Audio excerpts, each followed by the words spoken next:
All right, we should be live here. I've got Jaren joining both of us. Kevin, Hello, Jaren, hello. how you doing? Hey, hey.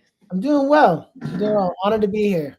Awesome. Yeah. Well, we're here, and wherever you guys are joining us from, whether it's on YouTube, Facebook, you can drop your questions.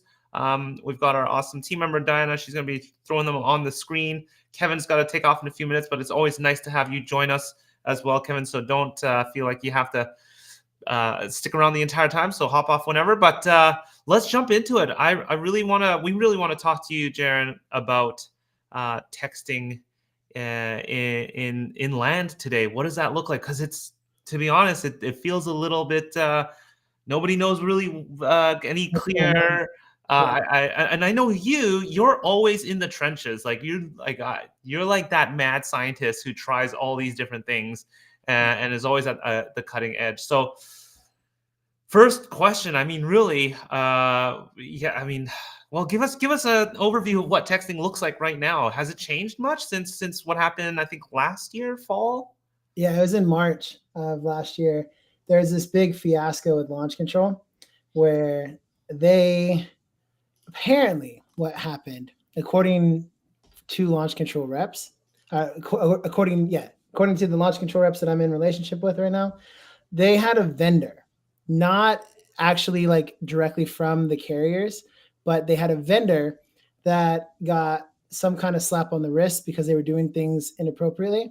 And then they took their slap on the wrist and shouted from the rooftops that texting isn't working, the sky is falling, mayday, mayday. And then launch control reacted to that without verifying that this was actually the new sets of rules and regulations, and then Mm, started changing a bunch of stuff and pretty much almost like sabotage their entire business because a big chunk of them, their audience was land investors and other real estate investors.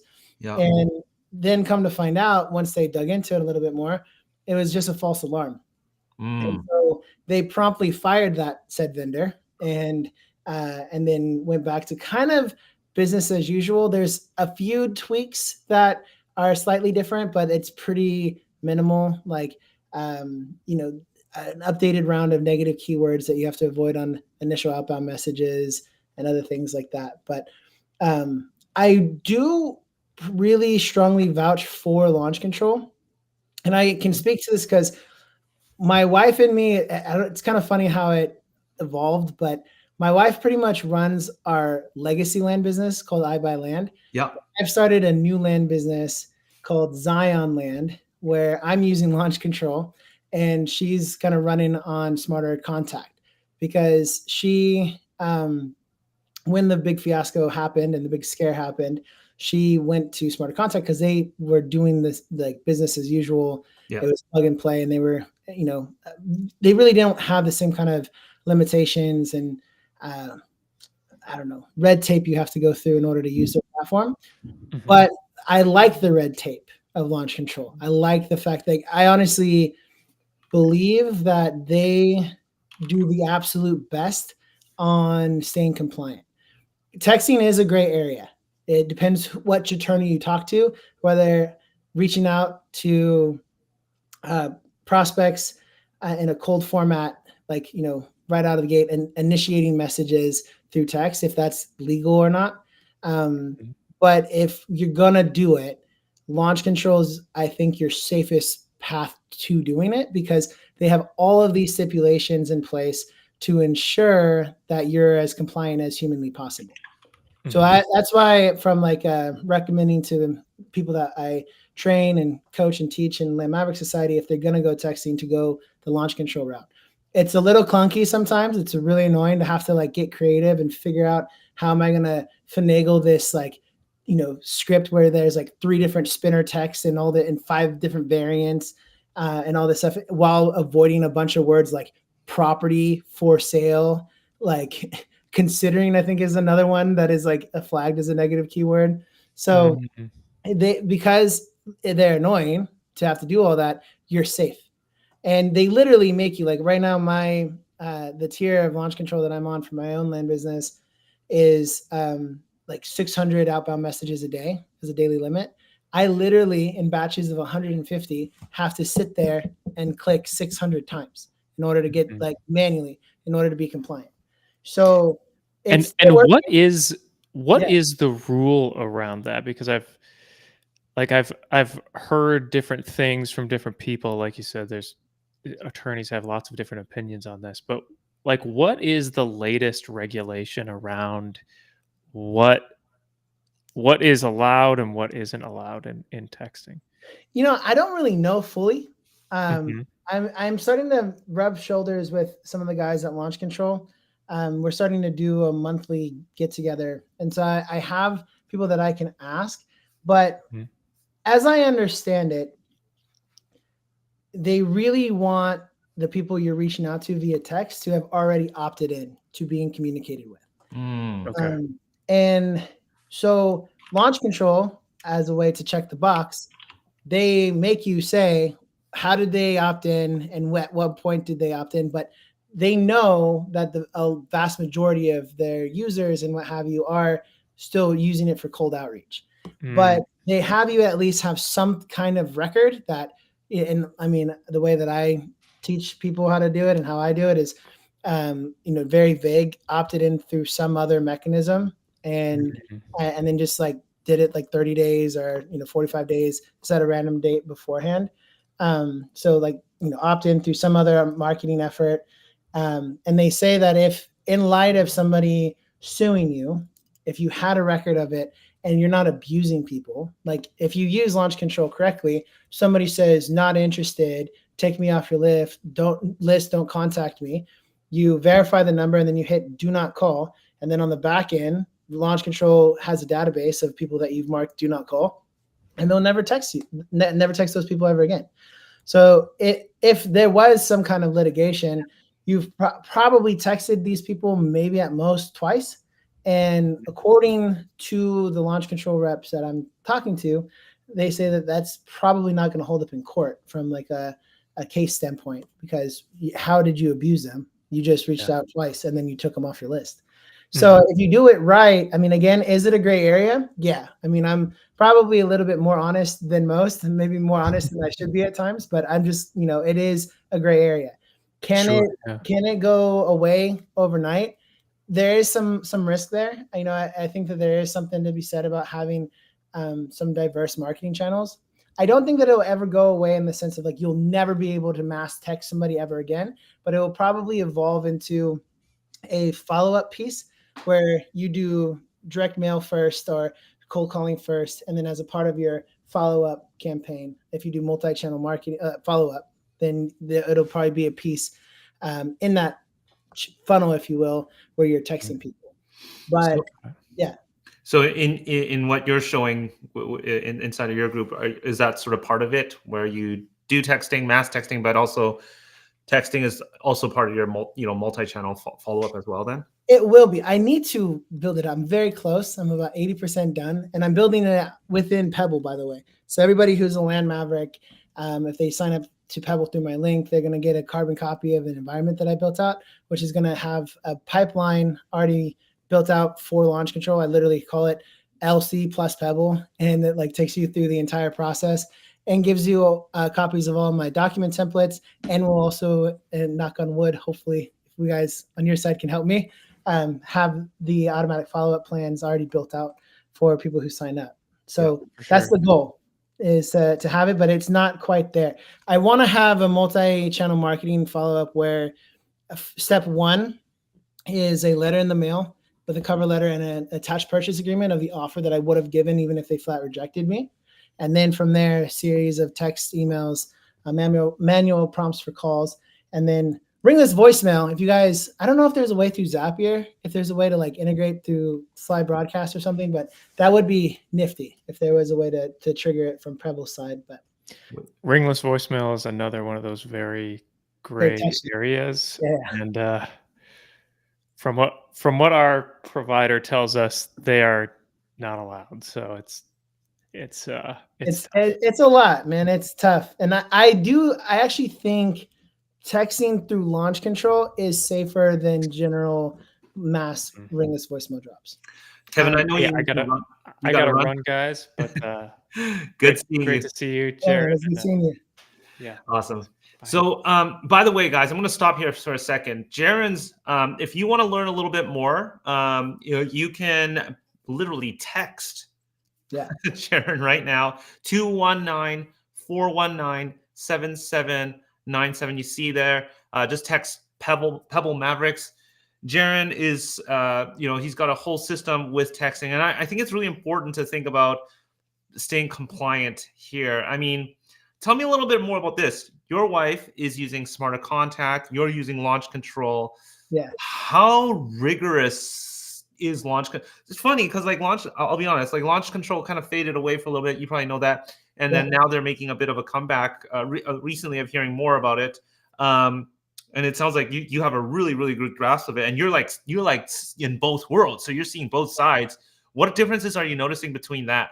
And I'll throw in a follow-up question after that.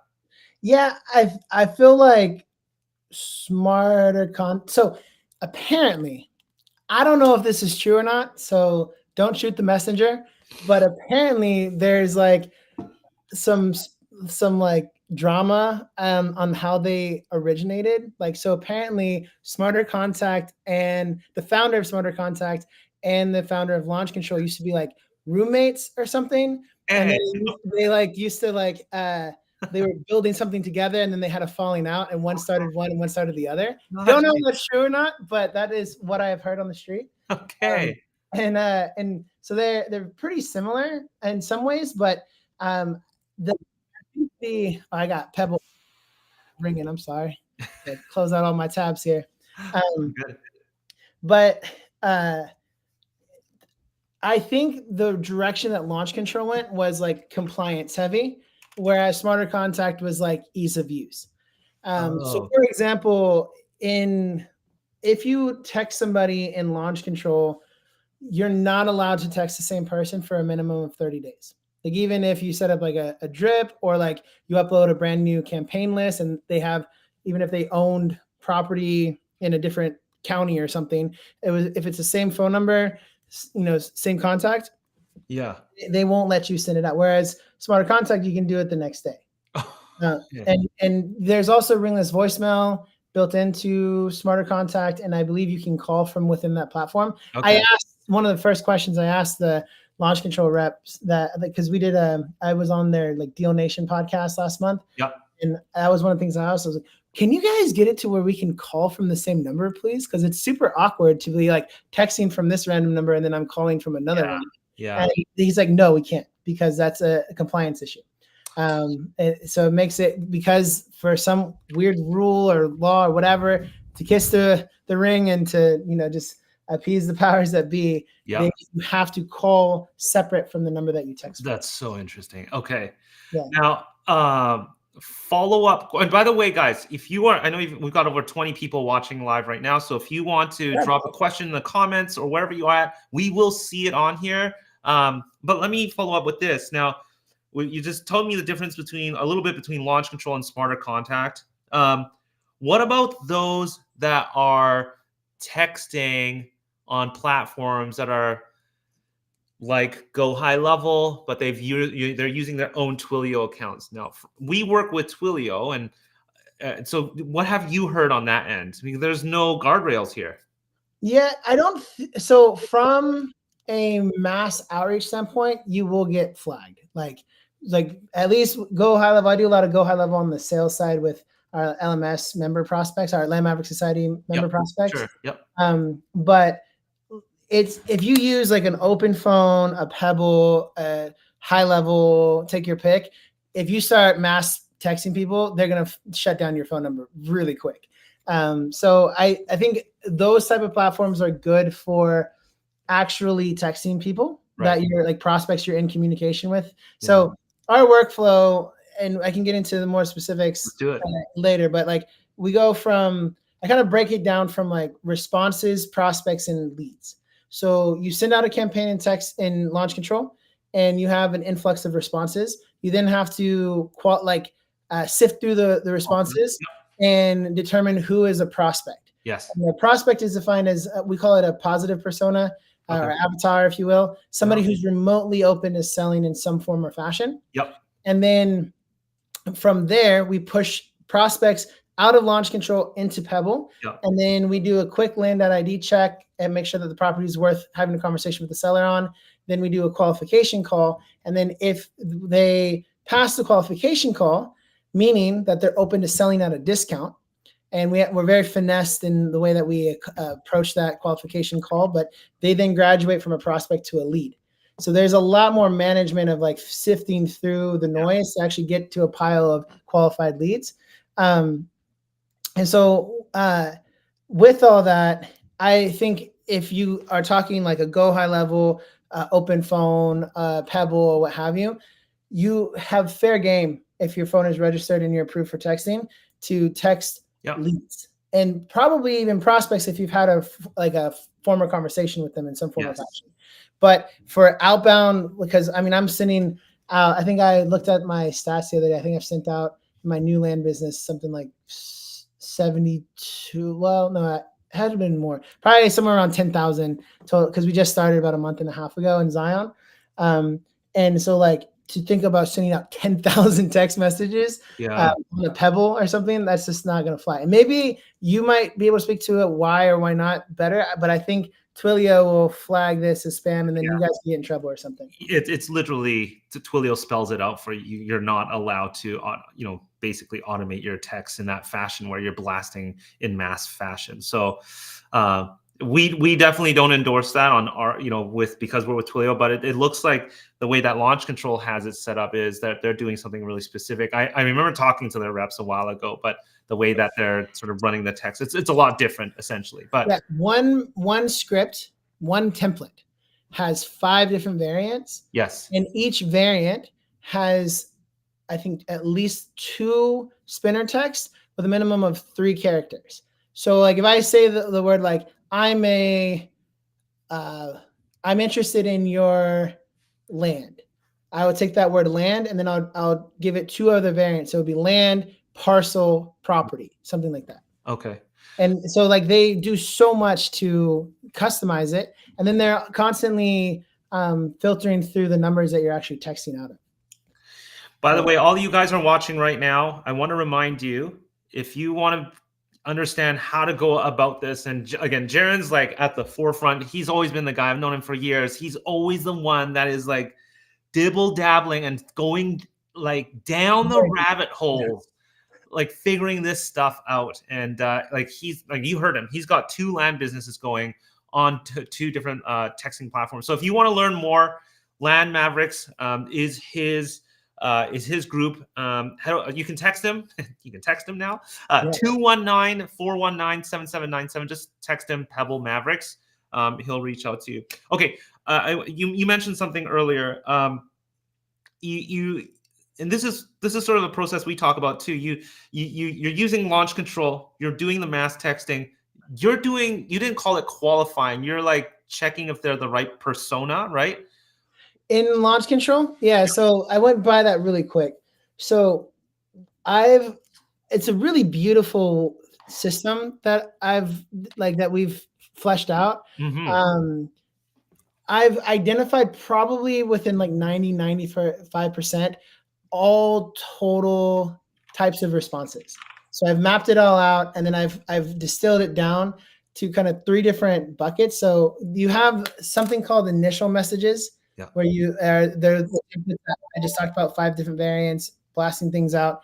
But then you have quick replies, and quick replies, you literally can just copy paste from what I've built out, because the regulations on those don't matter. As long as they've responded first, then it's like pretty fair game.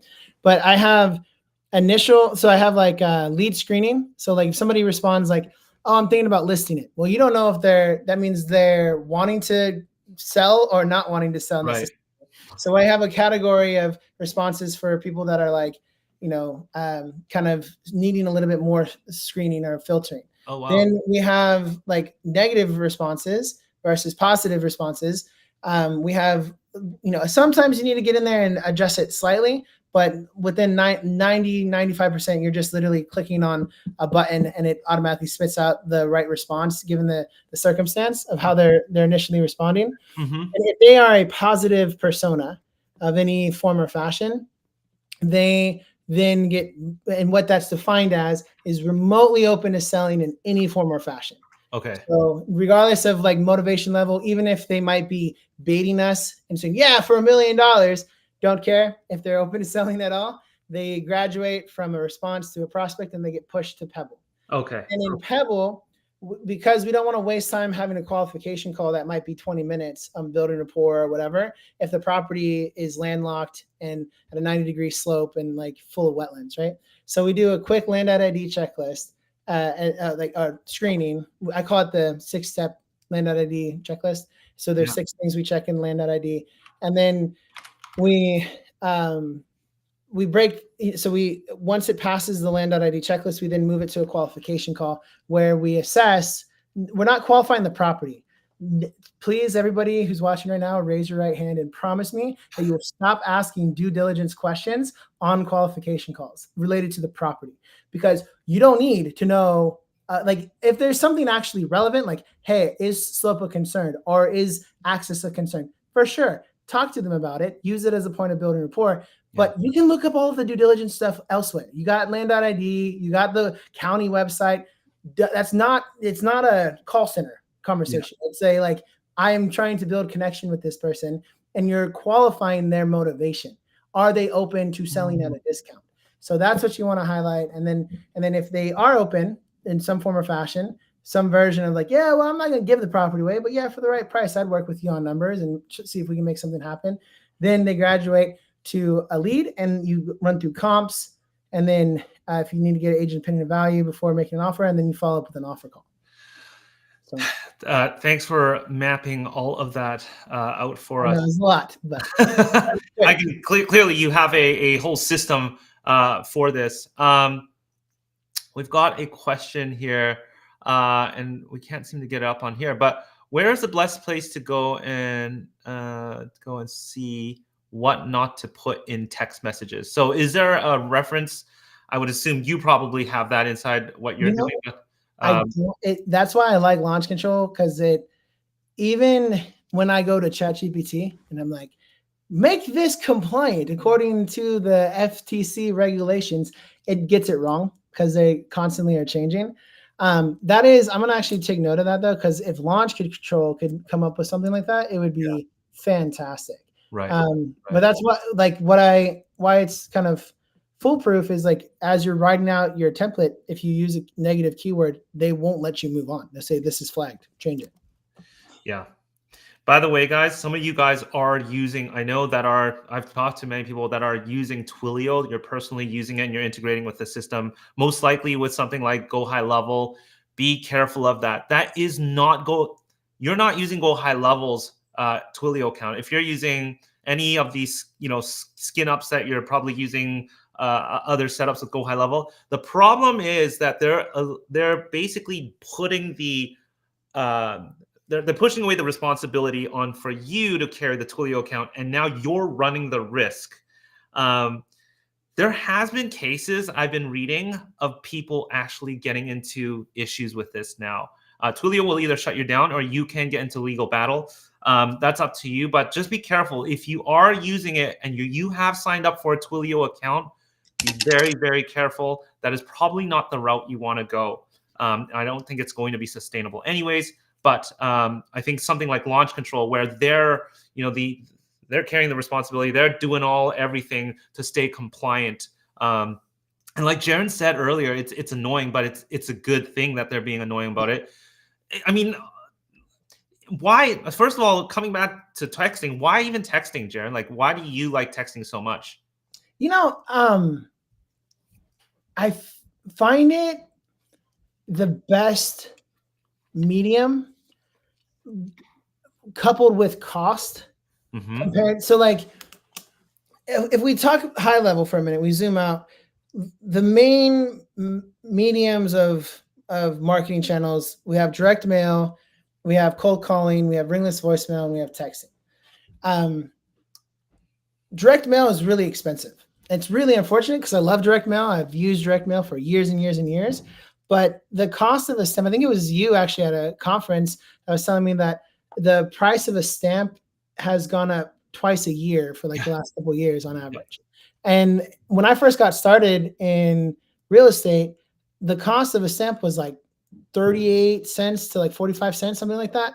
That compared to like, what is it now? Like 70 cents or so, or like, what do you know the exact number? Don't. Like it's like for, I think the average cost of a direct mail colorized letter is probably on average sitting around 70 cents, 60 to 70 cents. You can, save cost by buying in bulk and other things, but it like just the sheer cost of what it takes to send it out for mail to get a deal, you're spending thousands of dollars. Like if you were like for in our business, we've seen about one deal for every 3,000 units mailed in this market. And for the type of property, a lot of variables that go involved. Like I'm going into really dumpy property areas, I'm selling on terms. Like you could have a way better response than that. But I go after premium property, minimum list price is like say $30,000 on market or higher. So that we can sell through the MLS, right? So for our model, one in about 3,000 units a mail. That if I want to do 10 deals a month, which compared to most land investors is kind of just a normal business. Not land investors, I'm sorry, real estate investors. Like if we talk about kind of macro level, talk about house flippers, talk about house wholesalers, 10 deals a month is kind of like a staple. It's like kind of, okay, you've made it. We would have to be sending out 30,000 units of mail a month. That's like at 70 cents, like, that's what, $17,000 to $20,000, give or take. Like, I'm not the greatest at math, but somewhere in that ballpark. Like that is really expensive to have to deal with from an overhead standpoint, especially when you can go and fish and not catch anything. And you have to wait 2 weeks to even know if you like set up your list wrong or something, right? And you have to, with direct mail, you send it out and you have to literally wait 10 to 14 days in order to see any kind of feedback. So if you screwed up your mailing address column with your property address column, oh well, you just wasted $2,000 or $3,000 or whatever it was. Yeah. So I love direct mail, but I want to use it more as a sniper. So I want to come in and be much more targeted. Yeah. And with texting, it's so much cheaper unit to unit. I think like skip tracing and all, we're in probably like 5 cents.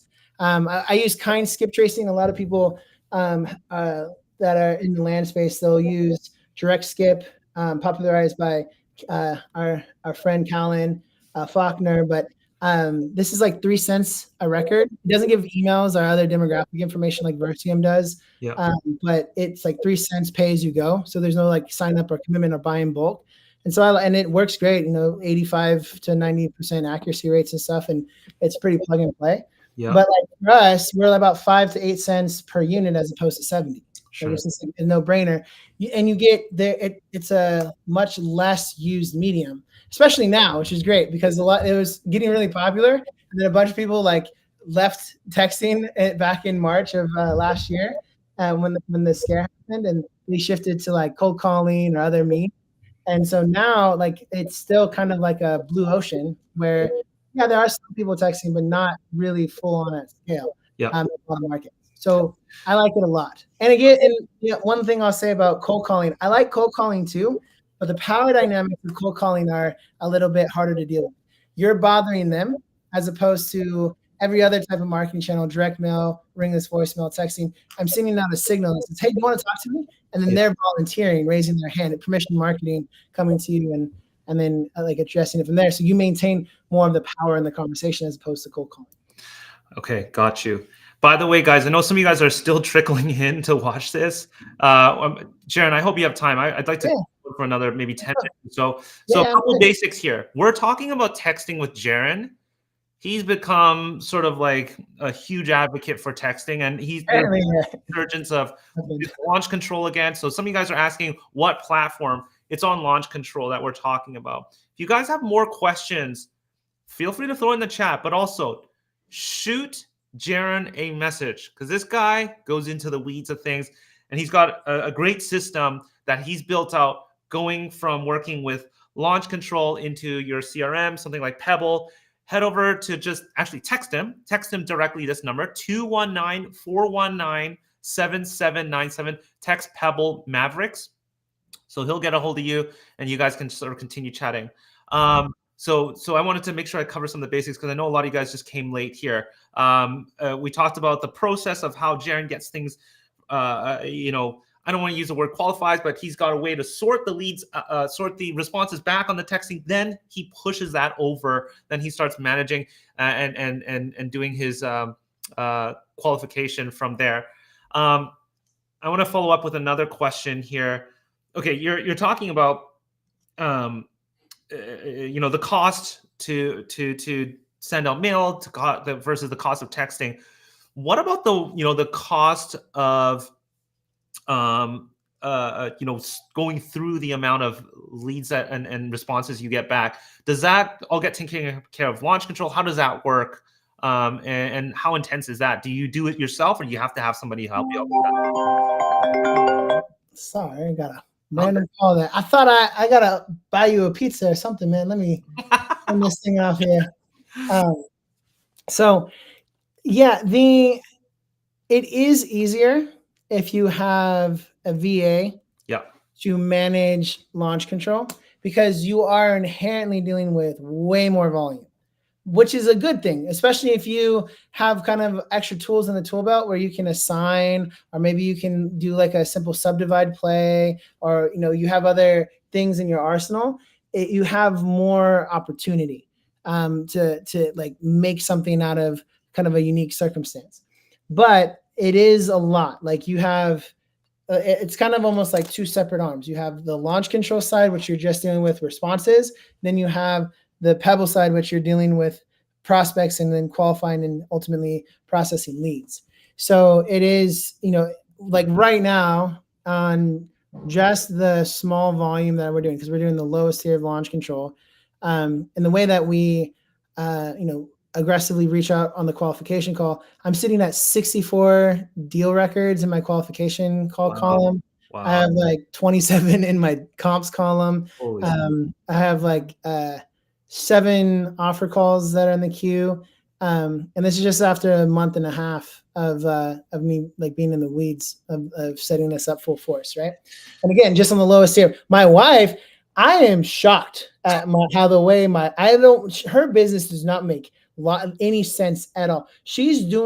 I went into her Smarter Contact. They do it a little bit different because it's total outbound text, including like back and forth responses, not just like initial messages. But she's on a tier where she gets like a lot of like 100,000 outbound text. And over the last 6 months, she's been texting so over the last 6 months, you would think it'd be like 600 if she maxed out, right? It was like 700 and some change. Like she would like pay for extra credits. And again, it's a little different because it's total back and forth. Yeah. And she's nowhere near as like streamlined or organized as someone else. She kind of, her whole world is like half Pebble, half spreadsheets. Like, gotcha.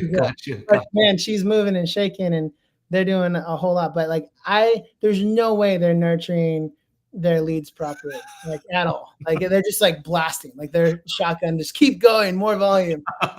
You guys aren't competing now, are you? No. So the thing is, I wanted to have a lab that I could experiment with. Like I need to tinker in order to have a competitive advantage. Because ultimately for me, North Star, everything is Land Maverick Society. I want to empower and equip people with being really good at the land business and fun deals for people and all that. Yeah. But I couldn't justify experimenting in iBuyLand and use iBuyLand marketing dollars to do those things, because she needs something that's going to be proven to work. Right. So it ended up making sense for me to start a new land business that where I can tinker and do things like figuring out these different personas in launch control. Right. So we're not. And it's funny because practically, like, that's her land business and Zion's like my land business, but I own like half of iBuyLand, so it is still my business. Sure. But it is funny. Like even earlier, she was on we do a deal review of the week every Friday, and she comes on with our paid members. And I was like, we should do a debate, because I think you really should be able to like call agents and ask for like their advice on a property you don't have under contract. And she disagrees completely. So there is some like different ideology and stuff, but it's all in good fun. And we definitely behind closed doors, we talk a lot of smack, and I'm like, yeah, Zion land, what's up? Who's gonna win? And like some internal competition. It's all in fun. Yeah. That's awesome. Okay, we got some questions here from Donna. We've got couple more minutes left here. I think we answered some of these. How much and what platforms for texting? So we talked about Launch Control. We talked about Pebble as well. How much? She also stated here, Launch Control is $500 per month minimum. Jaren, just out of curiosity, what plan are you on? What are you sort of forking over there? That's the one. So like it's like $497, and that's the one that I'm on. And yeah, there is a bit of a trade-off if you're just getting started. Yeah. So with direct mail, you can do a one and done. I'm just going to do a campaign, work it to fruition, work all the leads, see what comes of it, and you're not committing to doing marketing every single month.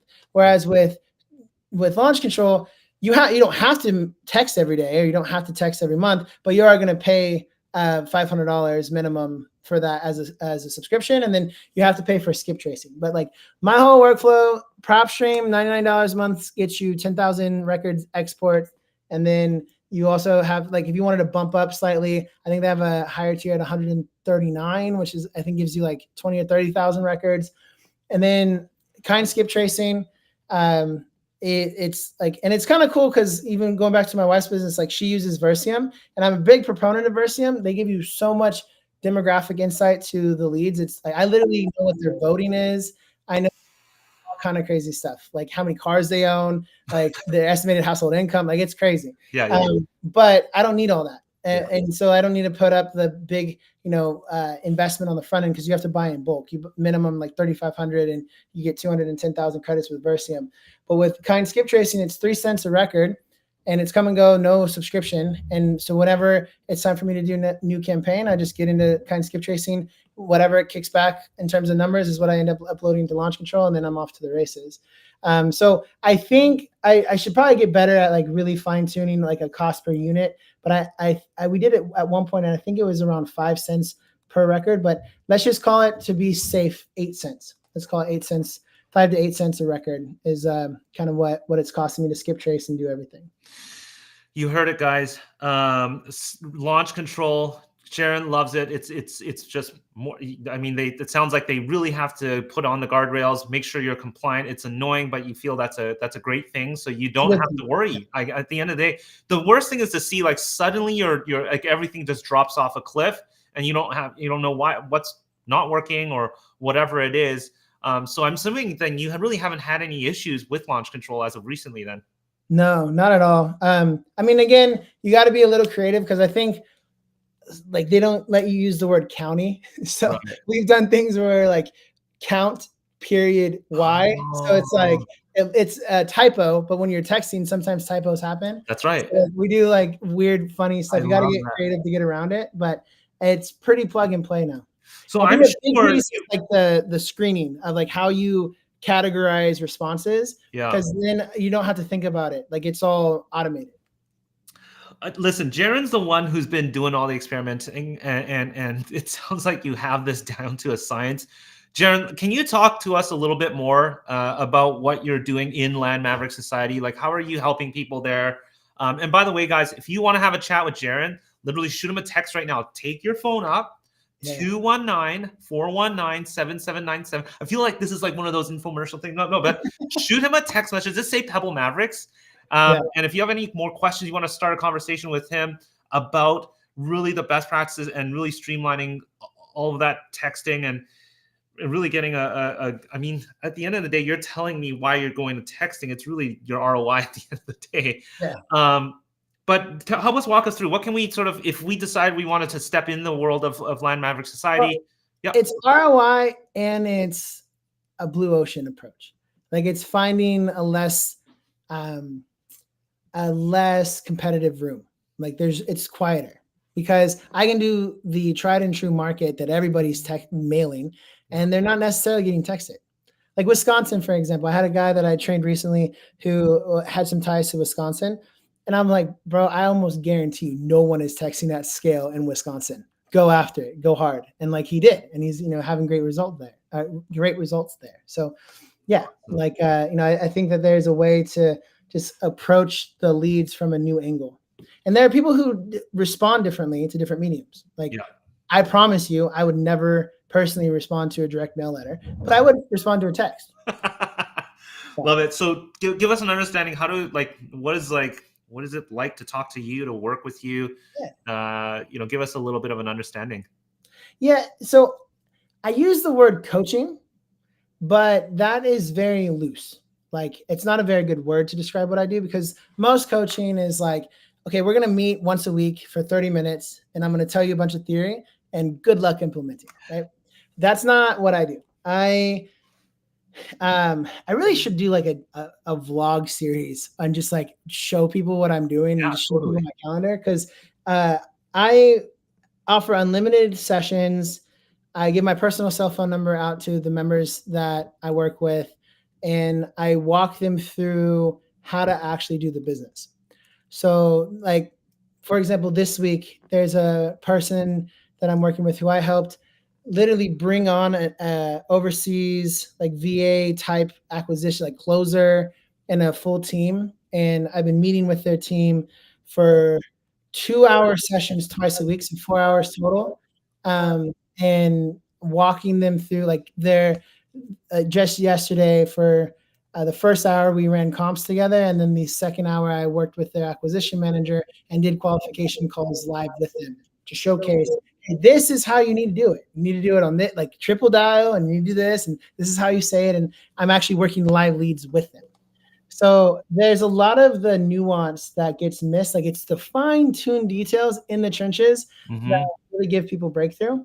And I walk them through how to do it. I also have like a bunch of resources.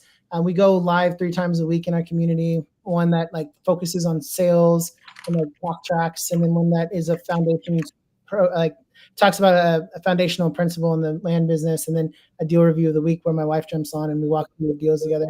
Also fun deals for members. So we like anything north of a 15,000 acquisition for a 50-50 split, up to 50,000. Anything north of 250,000 is a 60-40 split, because there's more capital at risk in our favor. But no like funny business, no like interest payments or monthly payments. Like, we fund partner on the deal, and we don't have to. It's voluntary. Like, it's not like forced or pressured. But if people like it because they can go after more expensive properties. Like right now, we're funding a subdivide deal. That's a 720,000 total subdivide project where we have to move power lines and a bunch of other things. So we know we're really like putting our money where our mouth is on that, and that's the main goal, is like in a loose, like organic way, like being able to fund deals for our members, but in a way we're united and have shared ideology of what's defined as a deal and all that stuff. So yeah, I mean, the goal, high level, is to give every one of our members everything that's needed to thrive as a land investor. So like, all the resources, support, training, all that. And, we have our work cut out ahead of us. There's a lot of room for improvement, but that's the goal, is to really be like, if I know something about you, Jaren, I know you are constantly improving what you do. I know you constantly continue to hone in on how you approach things. I mean, I've had a lot of personal conversations with you on that. But if somebody decides to work with you, I've never asked this before, like, should they expect that they'll get a deal done? Like, would you say, like, has there been a time where like that's been really challenging for you, or is it, obviously you can't make that promise, but is that something like most of the time you do see that when somebody does end up working with you, they get a deal in the bag? Yeah. If they do what I say and they stay engaged with me, that's the big thing. Like, that's right. People do this weird thing, and I don't understand it. But forgive me if I sound a little arrogant here. I don't mean to be arrogant. I actually don't even feel comfortable saying stuff like this. But like, you would think if I was paying somebody as an expert to teach me how to do something, I would like just go do what they say. Like, yeah. ABC. And then once I got results, maybe then started fine tuning and tweaking, and trying to like make it more optimized. But for some reason, the portion of people who do end up struggling, they often will like Frankenstein the thing, where they like take like some of my principles and then some principles from this camp and some principles from over here, and then they'll like merge this like Frankenstein that's a monster. It's like it's not, and it doesn't work, right? So if people do what I say and they stay engaged, people they will get results. I've had people who've struggled. I've had people who there was a guy that took 1.5 years to get his first deal, and then it took him 24 hours to get his second. That's awesome. Yeah, as long as you don't quit on me, I'm not going to quit on you. And I'm actually like trying to figure out different ways to probably coming in the new year. There's going to be different ways that we structure like the subscription model, the membership model. Yeah. Because I really wanted this to be an ongoing relationship. Like I don't want this to be a one and done. I get you to a clear KPI. Like I want to get you from no deal to your first deal and then help you scale from there to a full-fledged operation as big as you want to be. So like the long and short of it is, there are people that do struggle, but as long as they don't quit, I will always continue to work with them until they get it working. I appreciate you being candid about that. That means a lot. Well, listen, guys. If you didn't watch the beginning, there was a lot of stuff that Jaren talked about on the technical end as well. So make sure you rewatch this. Please make sure if you have any questions, you just want to get an understanding of, what Jaren is all about. Make sure you. Oh, let's see. If you show up and do the work, Jaren will help you get the deal under your belt. What's up, Jennifer? I'm about to go to her house. Her and her husband, they're in Chicago. So I'm actually at the end of the month. We have it scheduled for me to go and do a deep dive within there, some of our members. So I got to meet both Jennifer and James, and I know they're working with you. And I got to meet them a few months ago. Awesome! They were hilarious. I know we had a good time at the table out on the patio there. But anyways, text Jaren 219-419-7797 if you have any questions. If you want to talk to Jaren about texting, it's launch control that he's talking about. He understands the other platforms, Smarter Contact as well, because his wife uses it for their own business. And we just talked about if you are using something like Twilio with Go High Level or any of the reskins, I won't mention names here, but any of the reskins with Go High Level, you're entering your own Twilio, you are taking on that liability. That was done strategically, so those Go High Level is not responsible. So make sure you're going about this the right way. Blake Jones says, I'm looking for consulting on massive scaling. Well, text me. Text him. It's 219. Write this down, Blake. 219-419-7797. And for those of you guys who are using Pebble, Jaren here knows Pebble very well. I know Jaren did one of our most in-depth review ever, and I felt the most guilt for that. Like he went in the weeds from someone who wasn't even on the back end learning. Like he wasn't in our conversation to develop this thing. This guy figured it all out. Anyways, he knows. I've had people tell me recently, like, I reached out to Pebble support and they couldn't figure this out. Could you help me figure this out? And I'm like, oh yeah. And I go, and then like, I'm pretty much like a fractional like Pebble team member at this stage. Like I know Pebble really well. There's certain areas though, like the automatic follow-up plan stuff. Like you guys, I do want to say, like, you guys are constantly evolving too. And it's something that I really commend about you guys is you do take user feedback and like really try to make big moves, and you guys do. And like, I tell people all the time, when it comes to out of the box systems, there's nothing better for land. Like that, we're not software engineers. We're not supposed to know like no code solutions and Airtable and blah, blah, blah. We're supposed to be getting deals done. So going to Pebble is like one of the best things you can do. Awesome. Emmanuel here says, thanks for everything, gentlemen. Thank you for joining us. Again, let's Land Mavericks aside. Hey, Jaren, where else can they reach you at? If they're not going to text you at the number I've listed on the screen there, where they can find you on your website? Can you give us landmavericks.com. You can email me, Jaren@landmavericks.com. I'm on socials now and stuff. It's all Land Mavericks everywhere. But yeah, I mean, I'm happy to jump on like a free 30-minute coaching session if you go to landmavericks.com/free-coaching-call. So there you go. You got it. Jaren, thank you so much for telling us all and giving us some confidence back with working on launch control. He's been spearheading this. You guys all know from last year there was a big thing that happened that scared off a lot of people, including launch control themselves.